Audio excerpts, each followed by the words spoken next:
आप सबका अपने इस YouTube चैनल पर, इसके मैथ्स क्लासेस के YouTube चैनल पर आप सबका स्वागत करता हूं। चलिए आज हम लोग अपने नंबर सिस्टम को कंटिन्यू करेंगे। और पिछले क्लास में नंबर सिस्टम में हम लोगों ने बहुत सारी चीज़ों को कवर किया था, even number, odd number, integers, पूर्णांक। और आज उसी के आगे हम लोग कंटिन्यू क्लास को करेंगे। तो हमें याद है कि शायद पूर्णांक या सम विषम संख्याओं को हम लोगों ने पिछले वीडियो में देखा था, और आज के वीडियो में हम लोग उसी के आगे देखेंगे। तो जो हमारे पूर्णांक थे, तो हम लोग देखेंगे कि पूर्णांक को किस प्रकार से पढ़ेंगे और धनात्मक पूर्णांकों के बारे में देखेंगे। तो यदि हम लोग धनात्मक पूर्णांक देखें,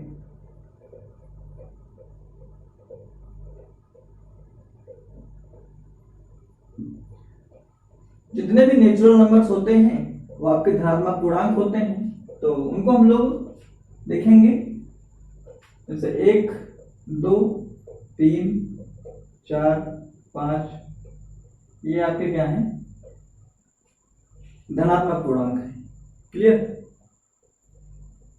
इन धनात्मक पूर्णांक को हम लोग दो भागों में लिखेंगे। इन धनात्मक पूर्णांक को हम लोग दो चीजों को सीखेंगे।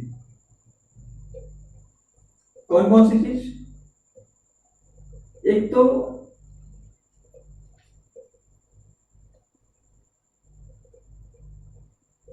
भाज्य संख्या, एक भाज्य संख्या सीखेंगे, और दूसरी आपकी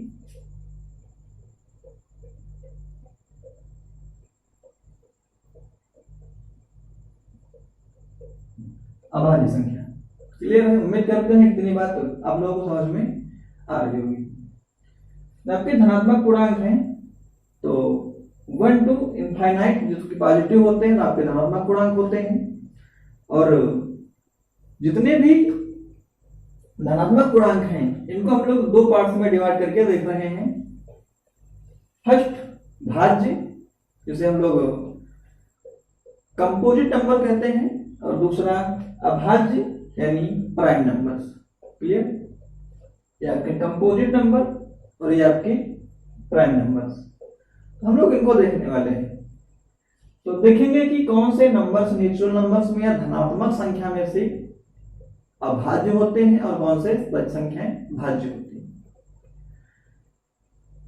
तो इनमें दोनों में दो कंडीशन ऐसी हैं जो कि सेम है, और एक तीसरी कंडीशन है जो कि उस संख्या को क्या कर देती है? भाज्य कर देती है। तो देखेंगे वो कौन सी संख्याएं हैं कि भाज्य होने के लिए तीसरी कंडीशन आ जाती है। तो आपकी जो दो कंडीशन है,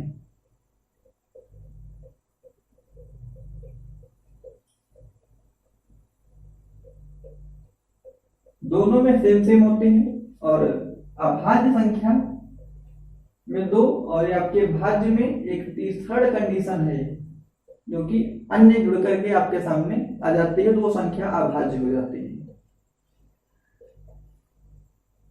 अभाज्य संख्या कोई कब होगी? जैसे किसी न कोई जो संख्या को हमें अभाज्य देखना है, अभाज्य देखना है, तो उस संख्या को पहले तो 1 से कटे,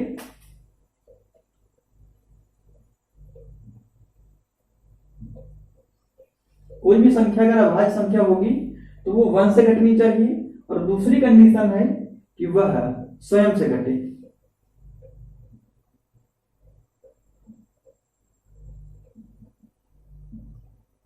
ये आपके दो कंडीशन यहां पर होनी ही चाहिए, ना तो 2 से कम और ना 2 से ज्यादा, दोनों कंडीशन होनी चाहिए। 1 से कटे अभाज्य संख्या और स्वयं से घटे वो संख्या अभाज्य होगी। क्लियर? यही दोनों कंडीशंस यहां पर भी आपकी लागू होंगी। यानी कोई भी संख्या भाज्य है तो वह स्वयं से घटनी चाहिए, कोई भी संख्या का यदि भाज्य है तो वह स्वयं से घटे, 1 से घटे, और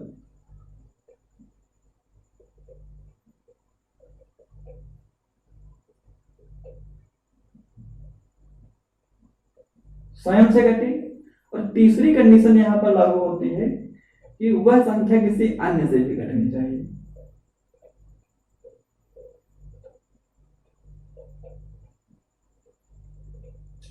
यदि किसी नंबर्स में, डिजिट में ये तीनों कंडीशन आपकी फॉलो कर रही हैं तो वो संख्या आपकी क्या होगी? भाज्य संख्या होगी। क्लियर? तो चलिए हम लोग देखते हैं। उम्मीद करते हैं कि ये आपको पॉइंट समझ में आए होंगे और अब हम लोग आगे बढ़ेंगे। यदि कोई भी संख्या, अब हमने देखा कि भाज्य है तो वह 1 से कटनी चाहिए और स्वयं से कटनी चाहिए, और तीसरी चीज अन्य संख्या यानी किसी अन्य नंबर से भी कटनी चाहिए। जैसे हम लोग देखेंगे नंबर्स को, यदि हम लोग देख लेते हैं एग्जाम्पल के तौर पर, और इधर भी एग्जाम्पल देखेंगे। आपके हमने नेचुरल नंबर्स लिख लिए,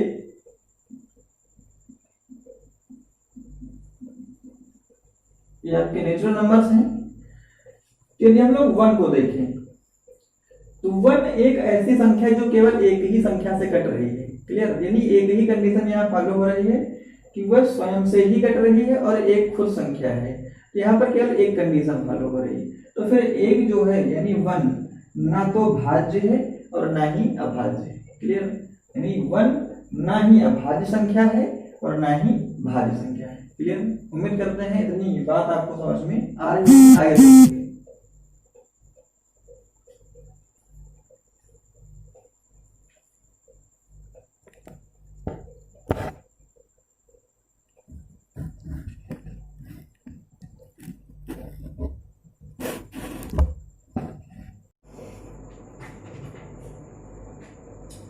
चलिए और आगे देखेंगे कि 1 के बाद 2 को देखेंगे।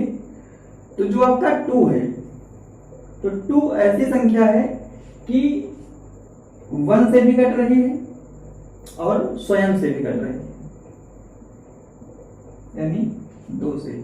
तो ये कंडीशन केवल 1 से कटेगा। 2 ऐसा नंबर ऐसी डिजिट है जो केवल 2 से कटेगी और 1 से कटेगी। 2 यानी स्वयं से, 1 से कटेगी। क्लियर? तो फिर ये दोनों कंडीशंस कहां फॉलो हो रही है? अभाज्य में। तो आपकी जो 2 है, तो 2 कैसी नंबर होगी? अभाज्य संख्या। आपको यहां से एक चीज निकल के आता है, क्वेश्चन निकल के आता है कि पहली अभाज्य संख्या कौन सी है? तो वो कौन सी है? 2। 2 पहली सम संख्या भी है और पहली अभाज्य संख्या भी कौन है? 2 है। क्लियर?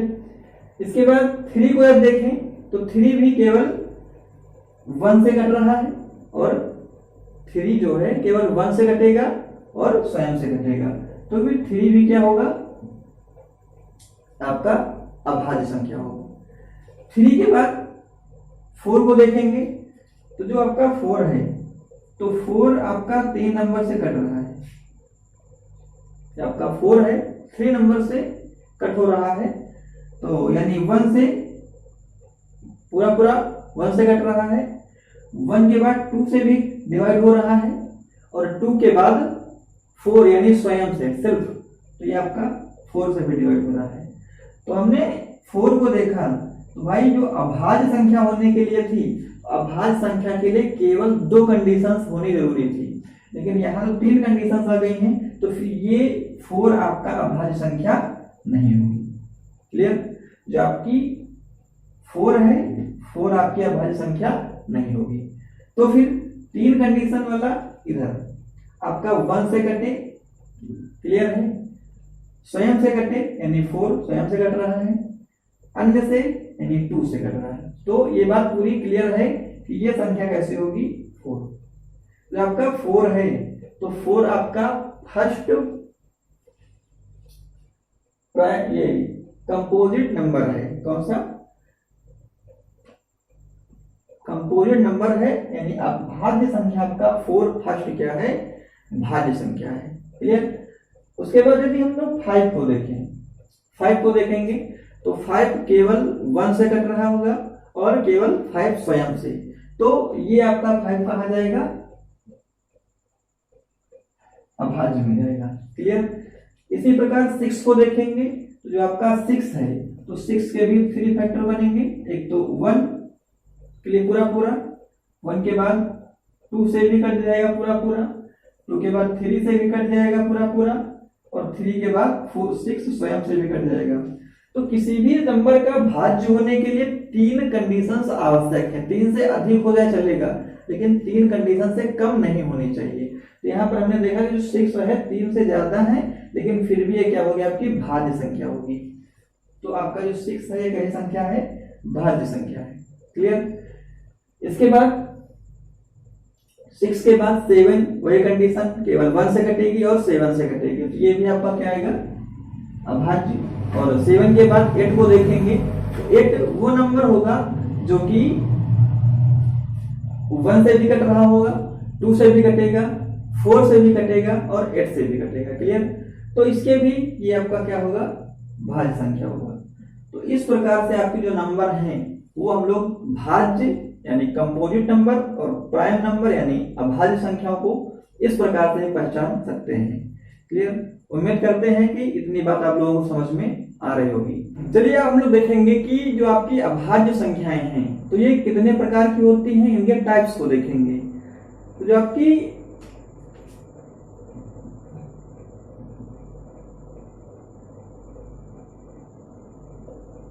प्राइम नंबर्स होते हैं ये आपके 3 टाइप्स के होते हैं। प्राइम नंबर यानी भाज्य संख्याएं आपकी, अभाज्य संख्या आपके 3 प्रकार की होती है। कौन कौन सी, ये 1 2 3। जबकि अभाज्य संख्याएं हैं ये आपकी कितने प्रकार की होती हैं, 3 प्रकार की होती हैं। एक आपेक्ष अभाज्य,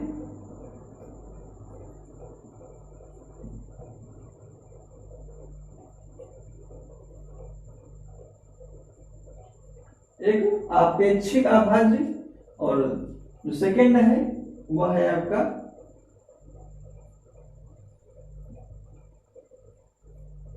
सह अभाज्य, और जो आपकी तीसरी संख्या है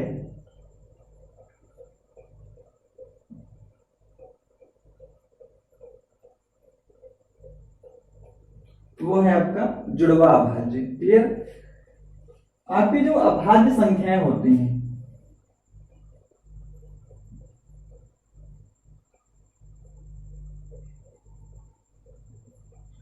आपकी जो अभाज्य संख्याएं होती हैं कितने प्रकार की होती हैं, 3 प्रकार की। कौन कौन सी, आपेक्षिक अभाज्य, सह अभाज्य और जुड़वा अभाज्य। क्लियर। तो चलिए देखेंगे हम लोग इनके एक एक पॉइंट को।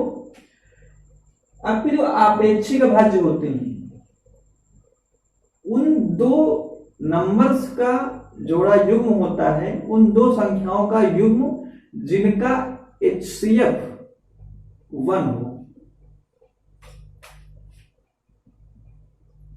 2 संख्याओं का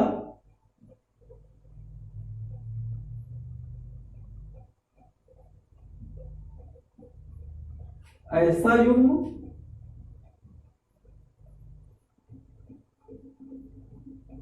जिनका HCF जो है वो कितना होना चाहिए, 1 होना चाहिए। क्लियर। 2 संख्याओं का ऐसा युग्म यानी जोड़ा जिसका जो HCF है यानी हाईएस्ट कॉमन फैक्टर, तो वो कितना होना चाहिए, 1 होना चाहिए। क्लियर। जैसे यदि हम लोग एग्जाम्पल के तौर पर देखें तो आपका 9 या फिर आपका 5 या 7। क्लियर। हम इन दोनों संख्याओं में देखें उनका जो HCF यानी वह संख्या जिससे हम लोग इसको कम से कम संख्या जिससे हम इनको काट सके। तो 1 ऐसी संख्या है जिससे हम इनको क्या कर सकते हैं, काट सकते हैं। किसी भी संख्या का अगर सबसे कम HCF लेना तो वो 1 ही होगा। इनका जो HCF है कितना आएगा, 1 आएगा। क्लियर। इसके बाद दूसरी संख्या 11 और 13, 11 और 13 ये आपका दूसरा जोड़ा होगा जैसे। क्लियर। और इसी प्रकार से आपका जो थर्ड बनेगा तो वो बनेगा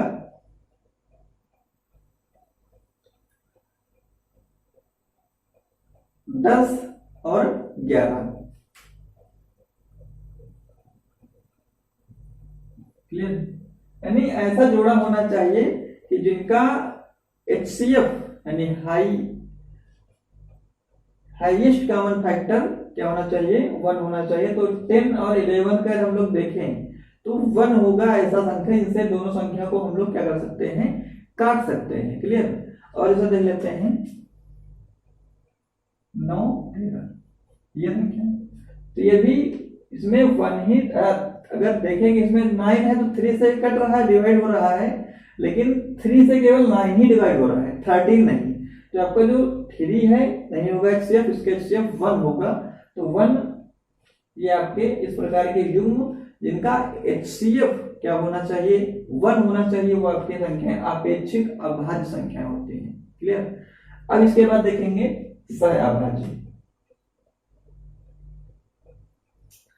तो आपके जो सह अभाज्य होते हैं, क्लियर, सह अभाज्य होते हैं तो वो होता है आपका दो अभाज्य संख्याओं का जोड़ा, दो अभाज्य संख्याओं का जोड़ा।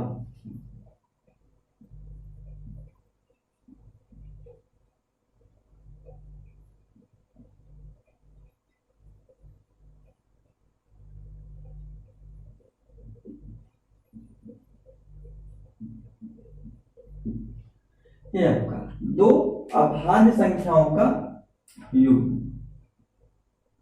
क्लियर। ये आपका क्या होगा, सह अभाज्य संख्या होंगी। जैसे देख लेते हैं एग्जांपल के तौर पर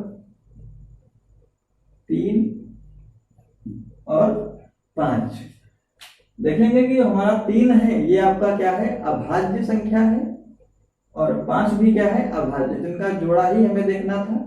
तो आपका देख लिया हमने। इसके बाद देखेंगे तो 5 7 देख लें, और 11 13 ये हो गया आपका, और 11 13 17 19। क्लियर। तो ये आपके दो अभाज्य संख्याओं का युग्म क्या होता है, सह अभाज्य संख्या। क्लियर। और इसके बाद ये आपका तीसरा है जो कि जुड़वा भाज्य जिसे कहते हैं। तो जुड़वा भाज्य ऐसा होता है कि दो संख्याओं का ऐसा युग्म, दो संख्याओं का ऐसा युग्म जिनका अंतर कितना होना चाहिए, 2 होना चाहिए। दो संख्याओं का ऐसा युग्म जिनका जो डिफरेंसेस है वो कितना होना चाहिए, 2 होना चाहिए, लेकिन जो संख्याएं हैं वो भी अभाज्य होनी चाहिए। तो यहां पर लिखेंगे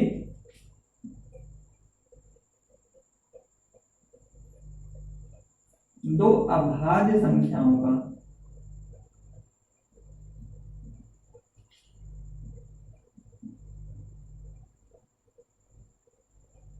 ऐसा युग्म जिनका अंतर 2, दो अभाज्य संख्याओं का ऐसा युग्म जिनका अंतर कितना होना चाहिए, युग्म, यानी इसमें दो चीजें जुड़वा अभाज्य में, एक तो संख्याएं अभाज्य होनी चाहिए और उनका जो अंतर है वो कितना होना चाहिए, 2 होना चाहिए। एग्जांपल के तौर पर देखेंगे वही सारी संख्याएं आएंगी आपकी। तो जैसे 3 5, क्लियर, 2 3 ले लें, और 9 और 13, 11 और 13, 5 7। ये हमने कुछ एग्जांपल लिए हैं। तो इसमें से देखेंगे कि कौन से आपके जुड़वा भाज्य नहीं है। क्लियर। तो जुड़वा भाज्य यानी अभाज्य संख्या होनी चाहिए पहली बार। तो 3 और 5 अभाज्य संख्या दोनों है, लेकिन इनका अंतर 2 है, तो फिर ये संख्या कैसी होगी आपकी, जुड़वा भाज्य होगी। लेकिन अगर 2 और 3 को देखें, ये संख्या अभाज्य तो है लेकिन इनका जो डिफरेंस है वो कितना है, 1 है, तो ये जुड़वा भाज्य नहीं होगी। क्लियर। इसी प्रकार से 11 और 13 ये आपकी अभाज्य संख्याएं हैं, लेकिन इनका जो डिफरेंस है वो 2 है, तो फिर ये भी क्या है, जुड़वा भाज्य है।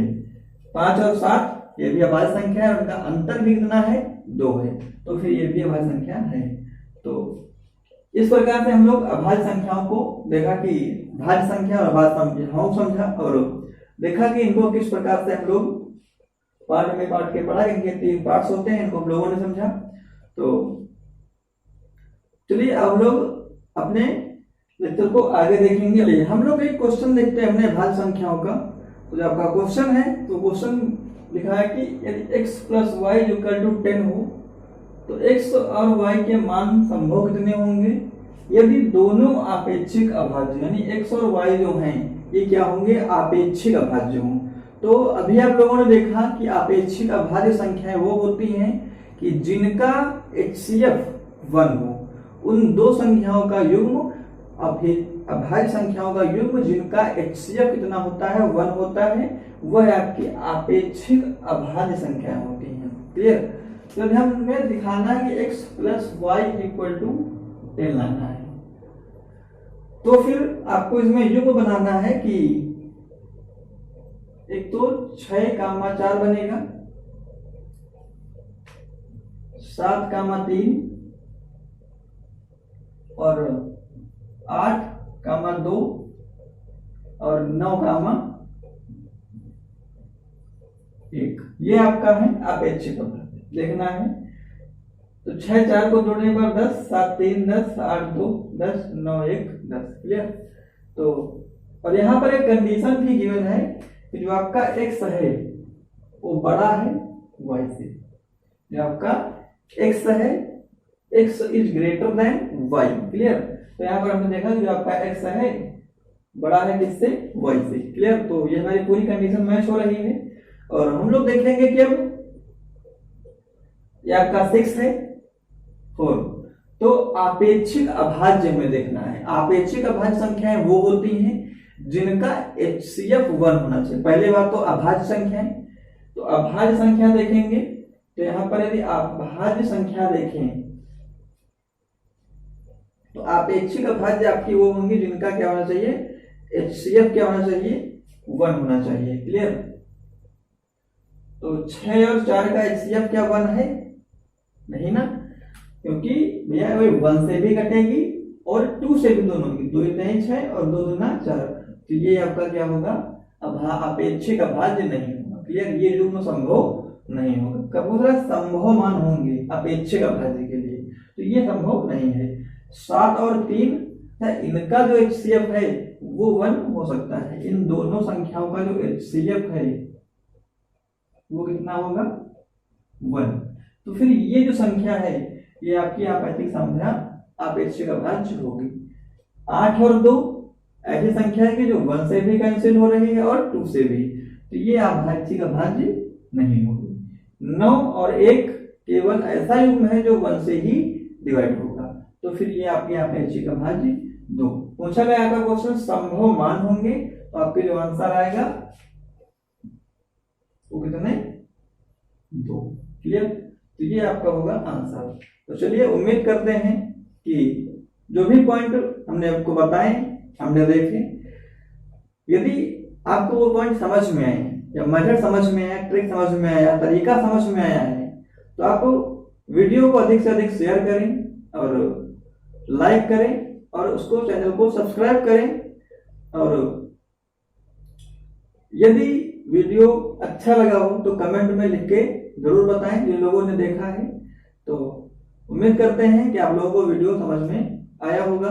और आज के लिए इस वीडियो में हम लोग इतना ही देखेंगे। आगे देखने के लिए हम लोग फिर से अगले वीडियो में इकट्ठा होंगे। तो चलिए आज के लिए इतना ही। वीडियो देखने के लिए धन्यवाद।